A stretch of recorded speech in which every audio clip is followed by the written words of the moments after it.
Welcome to the Good Growing Podcast. I am Chris Enroth, horticulture educator with University of Illinois Extension, coming at you from Macomb, Illinois. And we have got a great show for you today. We're talking spring lawn care with horticulture educator Richard Hentschel. But before we get to Richard and what we should be doing out there in our lawns, we have to introduce our co-host with us every single week. We are joined by local foods educator Katie Parker and Quincy. Hey, Katie.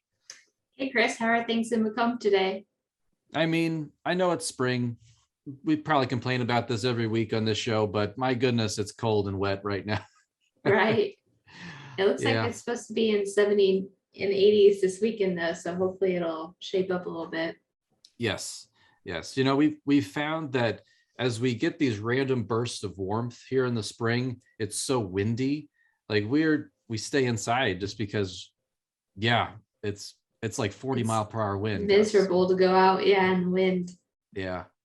So it's been rough in I've started lettuce. You've heard my trials with lettuce before, and I set them out too early. They're dead. I set out another flat. It frosted. They're dead. So I don't know. You just need to head to the grocery store. I think so. Rely on that for your lettuce production. Yeah, I think we're just going to be buying up some pre-grown lettuce, if that's what we'll call it. That. Or maybe Ken can spare you some. Yes, and someone who I know's got some extra lettuce, hopefully lurking around the garden. Horticulture educator Ken Johnson in Jacksonville. Hi, Ken. Hello, Chris and Katie. The lettuce is finally starting to come up that we seeded. So when I thin it out, I can try to save some for you. Well, I know we'll be down. We'll be putting up a caterpillar tunnel here in a couple of weeks in your neck of the woods, and then I'm doing this traveling baseball thing with my family, so I'll be all over. So I'm just you'll find me in your yard like Peter Rabbit. It'll be the Enroths, not the rabbits, eating all of our stuff. That's right. It'll be us. Yes. How do you control the Enroths? You bake us into a pie, or you bake us a pie, and that distracts us from the actual healthy food. So yeah. So well, Katie, Ken, I know both of us in our humble abodes of which we all reside, and respectively, we have our own lawns that we take care of. And I myself have not really paid much attention to our lawn aside from picking up sticks so far this year. I don't know, Katie, have you been hard at work in the lawn? Well, Matt's used to work in the golf course industry, and so our lawn is looking like a golf course right now. We tore out some landscaping and reseeded that area. We've trapped 3 moles. We aerated, we overseeded, we rolled it. He's done it all. So wow. It's just a competition between he and our neighbor. Yes. Then Ken and I will be over later on today to rate those yards. Yeah, there you go. But I think ultimately it's Richard who could rate them. Oh my goodness. Well, I think so. Katie, you are now going to have to be taking over, I think, for Richard. So let's go ahead and introduce Richard to the show. So Richard, welcome to the podcast once again. I should say welcome back. Thank you. It's good to be back on air, so to speak here. Well, we are going to talk about this here towards the end of the show, but your retirement is upcoming. Did you know that Katie is so lawn crazy? Not crazy, but so lawn. What's the proper word? Katie, tell me. High level of management as what I would put her on. High level of management. There we go. I like that. So Katie, you're taking over for Richard. That's how it's. I still rely on Richard. He's a great resource. Well, thank you again, Richard, for being here today to talk about our topic of this week, which is lawns. And so, Ken, would you mind kicking us off with our line of questions for this week? I can do that. So lawn culture, as Katie has talked about, for a lot of people is pretty strong in the United States. Do you know how much lawn we have in the U.S.? How much kind of acreage or anything like that? Well, it's really gone up from a number I would have shared with master gardeners even 5 years ago. The National Turfgrass Research Initiative really estimates it right now at about 50 million acres in the United States, of which about 31 million of those acres are actually irrigated. When we look at those kinds of acre numbers, turfgrass, if it was a crop, comes out at about number 4. So it's there. Every time you see a new subdivision pop up, think turfgrass. What does it take away? Crop. So turf as an increasing crop, if you will, has just gone up as the more and more subdivisions have been developed. Of course, we had a lull during the building recession, but if you look around now, you're seeing things start to happen again. So that number is very likely to grow. So yeah, we have substantial acres in turfgrass throughout the United States. A lot of times the public looks at golf courses and big green areas as part of the problem, not part of the solution when it comes to fertilizer use and all those other things. But really, that commercial green area really only makes up about 15 or 20% of all those acres. So it's really the homeowners, you, I, our 4 or 5 yards here as we're on air. What we do really is influential in the environment. So what we do in our little yards does make a big difference. So within our yards, there's a lot of different conditions that we can experience. Some areas can be sun or shade. Some areas can have good or bad drainage. Are there basic needs that a lawn can have so that we can have a lush lawn without inputs? Well, if we all lived had the ideal world and the ideal setting, it would be great if our lawns got full sun, given the kind of grasses we typically grow. Drainage would be great if we have that, and that varies by soil types, anywhere from tight, heavy clays down to sandy, loamy soils that the water just disappears as soon as it shows up on the surface. I think one of the things that we can do a better job of is what's really within our control, and that might be grass seed selection, the kind of sod that we purchase. If that's the case, they need to be adaptable to the site, especially for sun shade, because you put full sun grass seed into a shady location or sod into a shady location, and it might look good for a month once it's up. But after that, it just starts to decline. It's the wrong environment for those. So in the shadier locations, we are limited to really seed, because you can't grow sod in a shade setting. It's all out there in the full sun. So shade grasses pretty much are going to be done by seed. You're looking at the fescues. You're looking at the perennial ryegrasses. You also need to understand that shade grasses have no strong physical tolerance, so they don't stand up to traffic very well. And if you've got that kind of a grass in your yard already, you know that just mowing it sometimes beats it up. So it's nice to look at. It's not tolerant of the tree swing and the rope and the tire. It'll just go away very quickly, or underneath the slide set or the swing set in the yard. It just really doesn't stand up. So the conditions you have really will make a difference on what you sow. And then that is part of our management program, understanding that that's not going to be the best place to put the swing set. Out in the full sun would be a better location where the grasses can tolerate the traffic.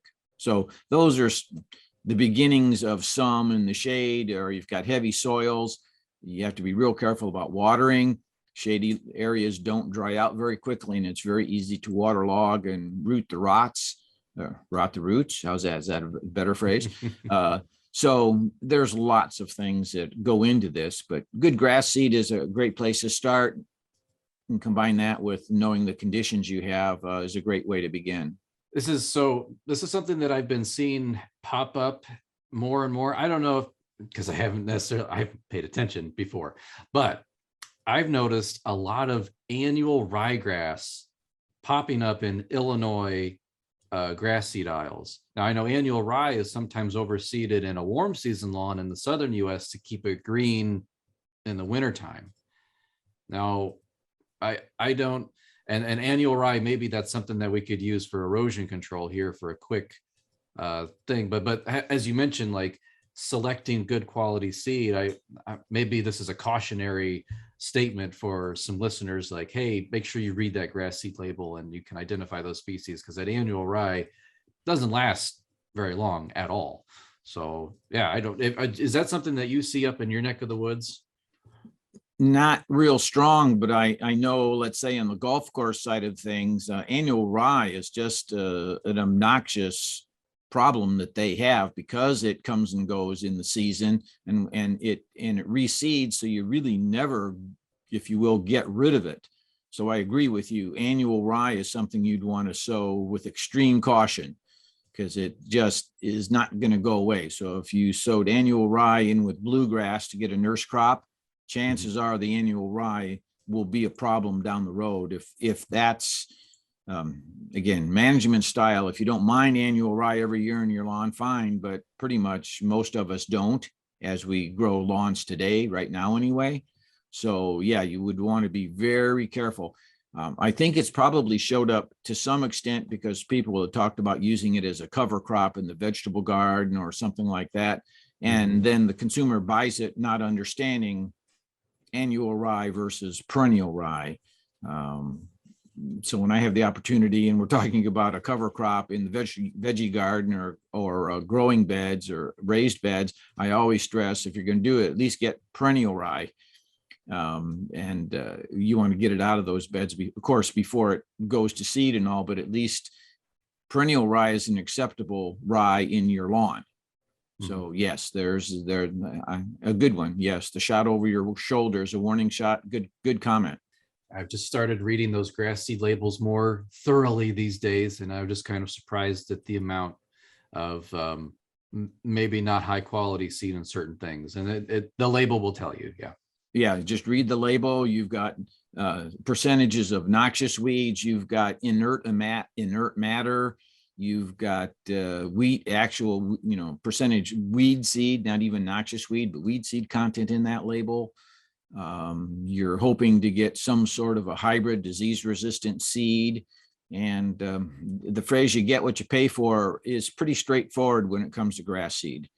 You only need, give or take, a pound or so per 1,000 square feet to sow a lawn. So while that one bag might be $25 and the other's $10, you may get a better, bigger bang for your buck by buying the $25 bag, because you're getting high quality material there. Greater germination rate too. A lot of times, that's also something by law needs to be on the label, is percentage germination. So why pay for a bag that only gives you 50% germination and is full of inert matter and weed seed? You want to go the other way and get it up there in the 80, 90, 95% germination percentages. Even if it contains some other stuff we really don't want, the grass seed, there's enough grass germinating, it really helps to outcompete those weeds that might sprout out of the bag. So yeah, you get what you pay for. Well, I guess being springtime here in Illinois, what are some of the lawn tasks? Now, I am the typical homeowner, so unlike Katie and Matt, I am not going to be completing all of those tasks this spring. So let's say, Richard, typical lawn owner, I fertilize once a year. I'll try to aerate sometime this year, maybe, I don't know. But I do overseed routinely. We're talking cool season lawns here. What should we be doing right now in our lawns? And also, I'm sure you'll mention this too, Illinois is a very long state. There's a lot happening north to south. There's more than 4 weeks of difference between northern Illinois to southern Illinois. So in southern Illinois, we've already been mowing probably, and prior to that, we were out picking up the sticks and the debris, maybe doing some hand raking to pull the grass upright again that might have been matted down from the winter weather, from traffic, from waterlogged soils, from rains and things of that sort. And so in southern Illinois, mowing's been there, and I hope, and this applies from southern Illinois to northern Illinois right now, I hope lawnmowers have been cleaned up. The decks underneath got rid of the caked on grass from last year. The mower blades have been sharpened, and the consideration of maybe notching up the mowing height, maybe just one notch on the lawnmower, is at least a good thought. Try it for a while. If you don't like it, you can always go back down. But taller grass blades produce more energy for the plant. They shade the soil, so you have less weed seed germination. And about 98% of our weeds, by the way, germinate in the spring. So the sooner you get that grass up there to a higher level, the more shading it provides. And the taller grass then helps conserve moisture by keeping the sun off the soil. So there's some benefits from the higher grass and the sharp mower blades for sure. So mowing initially is what's there.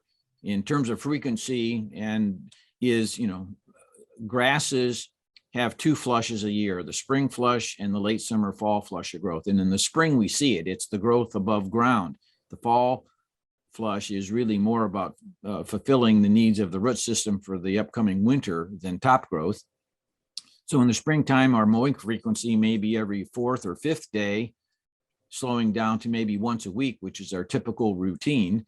The need to mow it as often as necessary, again, is a function of how well the lawn is going to manage weed competition and things like that. If we cut off too much at any one time while the lawn still is green, it might sit there for a day or two before it starts to grow again. And in that 1 or 2 or 3 day period, gives that weed, which isn't going to slow down, a chance to grow and outcompete the lawn. And it should be the other way around, really. And in terms of if we're going to fertilize, we normally want to extend that natural spring flush. So we don't want to put it on first thing, because we may be mowing every 3 or 4 days to keep up with our mowing efforts and the 1/3 rule. We want to put it on as our natural flush starts to slow, so that we're extending the greening period. And I'm referring here to essentially synthetic lawn products, the typical bags of fertilizer we buy.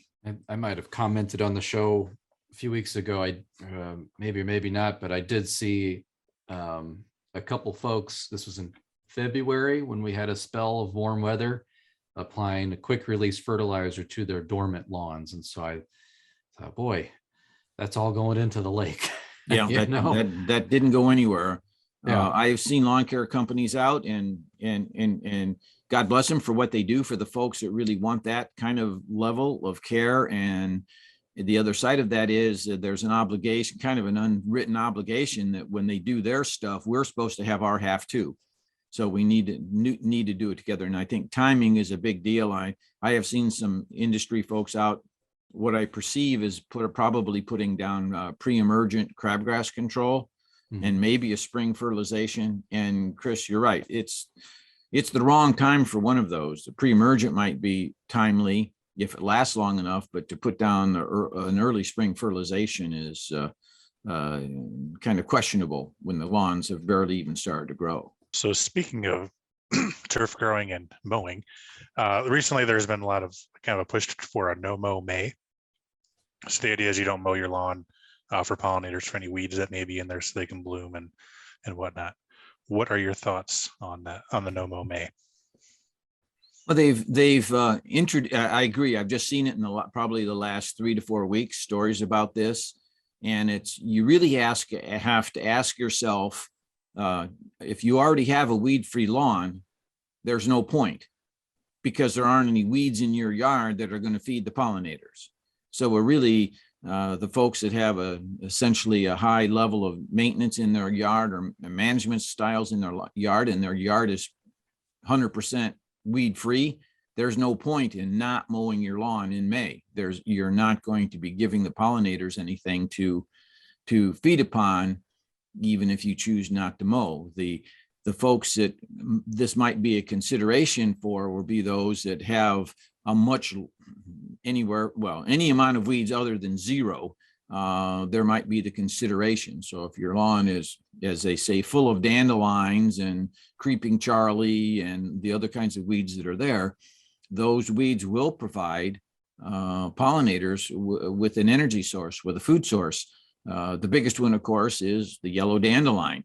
Lots and lots has been shared about insects and their pollinators and other insects as the dandelion is some of the earlier food sources we might be able to provide them. So that's kind of my opinion, the decision factor here. If you have a relatively weed-free lawn, it makes no sense not to mow it in May, other than you get behind on your mowing and have to recapture your lawn after all that, which might send out other issues, might give you other issues to deal with. The amount of grass clippings you have to, at that point, collect, rake up, and do something with. The fact that the lawn is so tall at that point that there's an awful lot of moisture lurking underneath, and that might lead to some earlier disease problems. So for those folks that have a less than optimal lawn, that is a choice, one that people may be okay with or not. I like how you put that, Richard, recapturing your lawn after that, because that's what comes to my mind. So if you let it go, that's fine. And I have plenty of creeping Charlie and dandelions, and the violets in my lawn are beautiful. But if I let it go, I have to do a lot more work afterwards to recapture that. Raking excessive clippings. Maybe the creeping Charlie gets going into the landscape beds where I don't want it. I don't know. Yeah. So I like how you put that. You have to think about what happens at the end of May too. Yeah, you got to start to mow eventually. This might be more suitable in your backyard than your front yard, because there's city and township ordinances about how long you can let your lawn go. So it's not uncommon once it hits that 6-8 inch category, someone might send out a complaint. You might be fined by the city or whatever, or they might come out and mow the lawn for you and then bill you.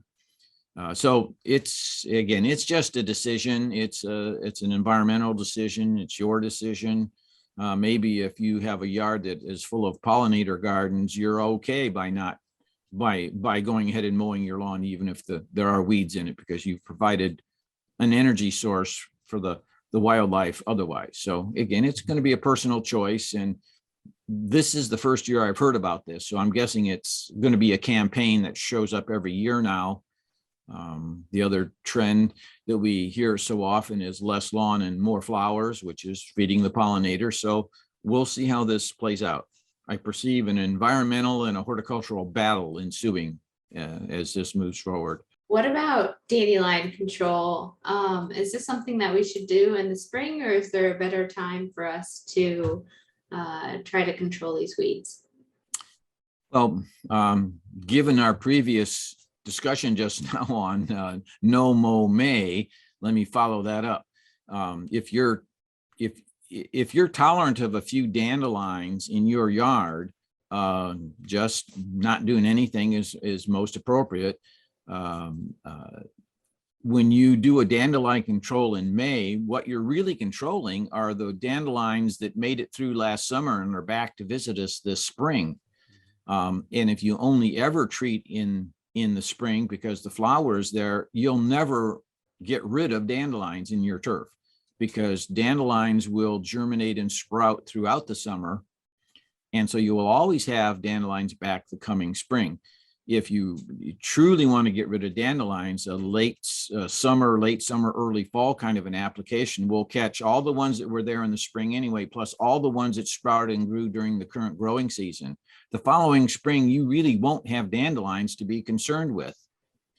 And as it relates to pollinators, if you wait till fall, okay, you fed them all summer, you take care of them in the fall, you won't have dandelions in your yard to attract them in. They'll just naturally look for other sources of energy in other yards and other plants.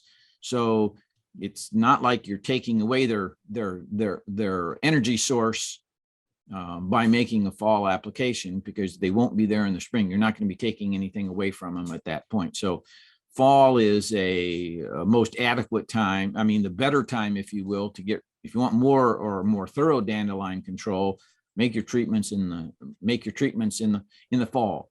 And I also have to say that isn't how the media and the ads out there are selling dandelion control products. They want you out there when the spring bloom is there. That's their marketing tactic. Are there any alternative ways that we can get rid of dandelions without using herbicides, or are there any organic herbicides that we can use to get rid of them? Okay, well, in decades past, we would have things like clover and other desirable broadleaf weeds, if you will, in the lawn. Post World War II, when the phenoxy compounds became available to us as a homeowner after the defoliation efforts during World War II, they realized that not only could we control, say, the broadleaf weeds and the clover in our lawn seed mixes began to change. But more to your question, most of these products are synthetic products that are focused on broadleaf weeds, which leaves your monocots or your grasses alone, and that's why these treatments can be selective. The only organic product I'm really familiar with has been the evolution of gluten, corn gluten, which has been a byproduct of the ethanol industry making gas for our vehicles. While this does have some pre-emergence as well as post-emergence control, the precautionary tale is that corn gluten also contains nitrogen. So if you're going to use this to do any weed controlling in your lawn, you also have to think about that in terms of your total amount of nitrogen you're adding to your lawn in your lawn maintenance product or program for the year. It has been effective in some years more so than others, which suggests timing is critical, as most organic treatments have been, versus a synthetic product that has a known half-life, if you will. You put it on, you know it's going to be there for X amount of time, where organic products, they can be very effective in some years and not so much in others because of when it gets put on based upon the timing of the weed growth cycle. So while some exist, they haven't been consistent in their results. So we have a choice. If dandelions were just a few in your yard and you wanted to make spot treatment, say, perhaps a better chance of making controls than, say, a broadcast throughout the yard. So some of them do exist. Their effectiveness is questionable. Well, Richard, changing gears here. We had Sure. mentioned at the top of the show, retirement is a lumen. And so this is something that we've done with other educators that have retired. We've had them on the show and we've asked them a couple of questions. And this is really important for us because, when I'm 92 years old and I'm able to retire at that point in time, I need to have this advice to get me from now up until that point. Yeah, I'm happy that you're able to say la vie and still have many, many, many decades where you can enjoy life. I hope Katie and I are able to replicate the same thing. I don't know though. We'll find out. Again, we might be in our 90s when we're able to do this. So, but Richard, my first question, what was your favorite part of the job?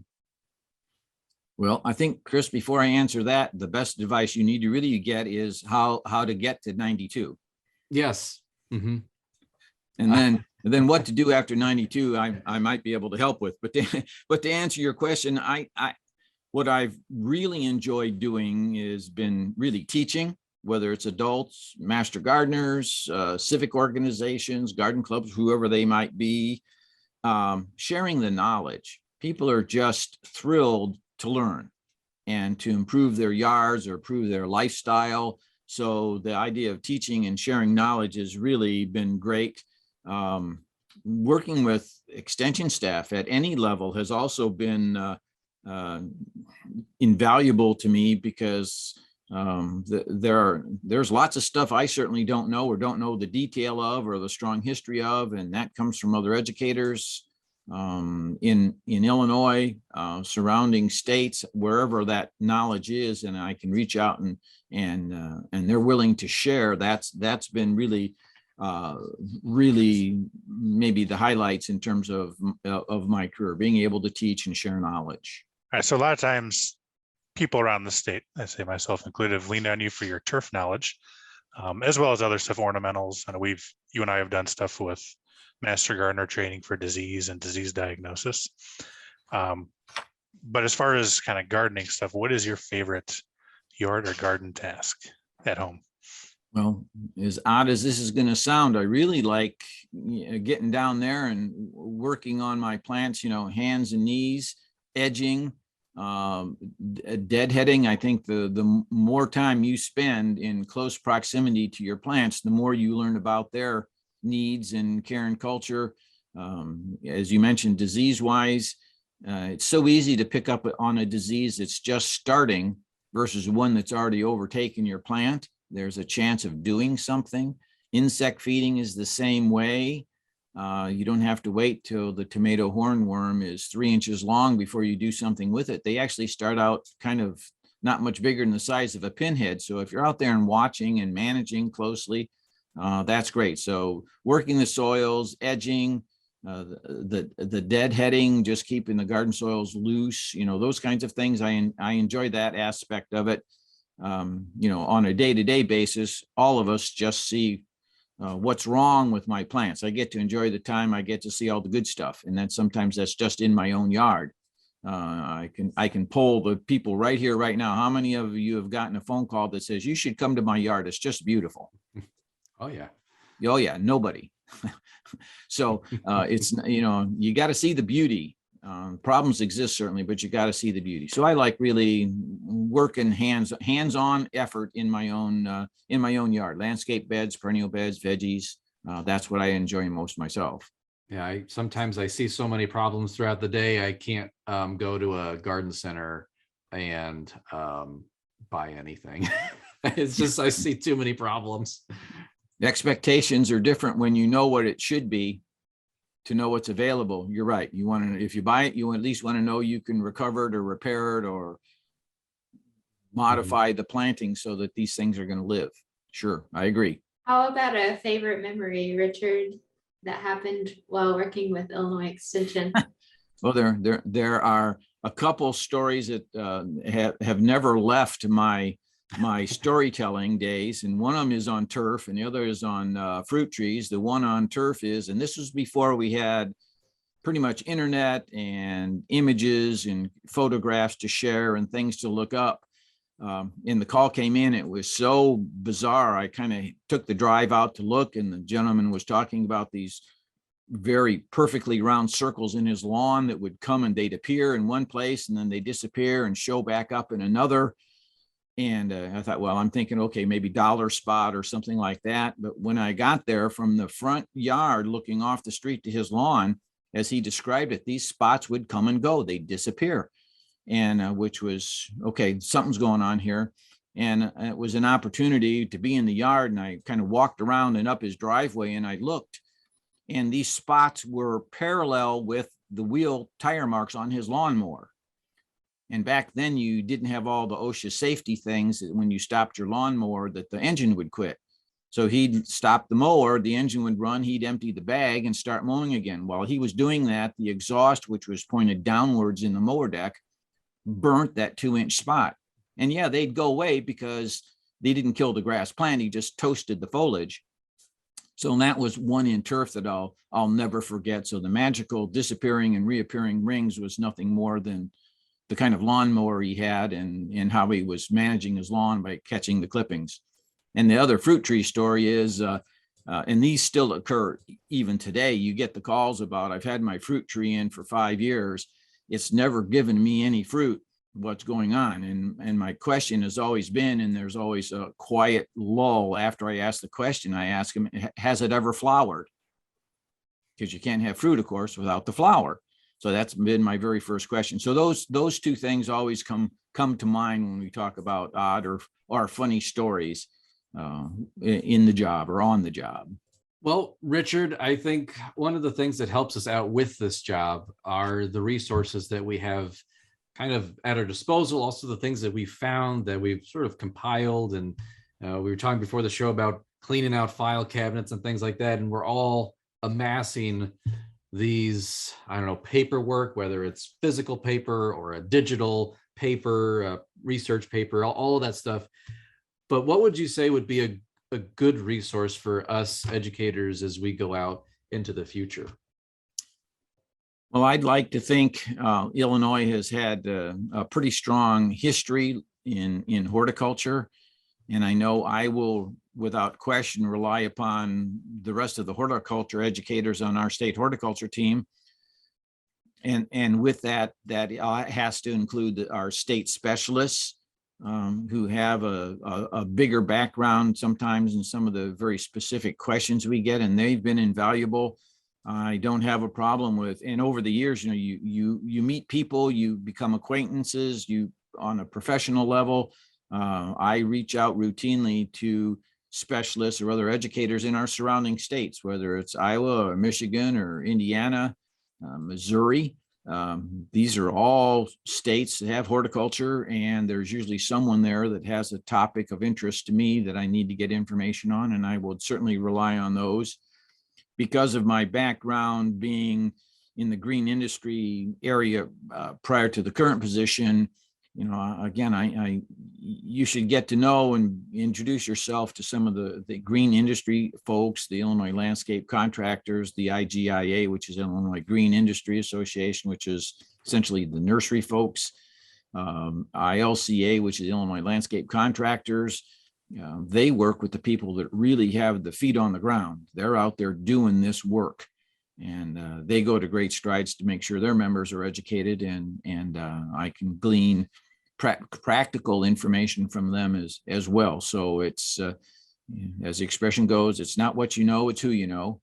And you should not be afraid to reach out and learn from these other individuals, whether they're in extension or otherwise, because they've got a pulse on the industry too. So I use everybody. Well, Richard, I know you're going to be missed. Your name is going to be popping up throughout the coming decades still as we're teaching classes, and your mowing mantra, which has been burned into my brain. I can't teach a class without saying it practically. Mow high, mow often, and keep those blades sharp. I have it tattooed on the I don't want to know where you have a tattoo. Right. Yes. I'd probably have to show it, and it'd be awkward. We wouldn't be able to post this episode. Yep. So Yeah. So that would be strange. So I wouldn't want to send you out on that. On that note, good. Yeah. Well, Richard, thank you so much for being here on the show and for everything that you've done in your career with Illinois Extension. We really appreciate everything you've given us. Yeah. Thank you so much. Extension has provided me just a great career. Grateful and thankful for that, and knowing everybody right here on this program, and it reaches out far beyond. So I appreciate your comments. Thank you. Well, the Good Growing Podcast is produced by Wendy Ferguson, this week edited by me, Chris Enroth, and a special thank you to our co-hosts with us every single week, Katie Parker, Ken Johnson. Thank you, guys. Yes, thank you, Richard, for joining us one last time, and enjoy your retirement. And Chris and Ken don't plan on retiring before next week. Thank you again, Richard, for being on, and congrats on the retirement. Thank you, Chris and Katie. Always fun. And let's do this again next week. Oh, we shall do this again next week. We're going to be talking with one of our communications and marketing managers on campus. And we're going to talk about, why are we even here in your ears or being beamed into your eyeballs? What is Extension? What are we doing here?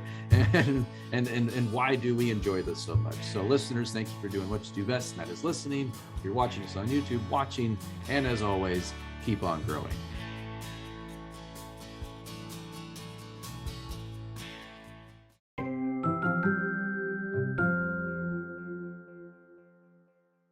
I got to say, as I leave here, I think Good Growing has really stepped up. I did a lot of little individual videos over the years, and I, believe it or not, there was enough bloopers that they made a blooper reel. They showed it yesterday during my reception. So everyone that goes out on the air has a blooper reel, apparently. Mm-hmm. So won't be famous because of them, but it's there. So anyway, congrats on the Good Growing podcast. I think this is the place Extension needs to be. So thank you. And we have you Artie, recorded congratulations. saying that. Yes. Yeah. Okay. You guys take care. All right. All Thanks, right. Richard. Bye-bye. Thank you, Richard.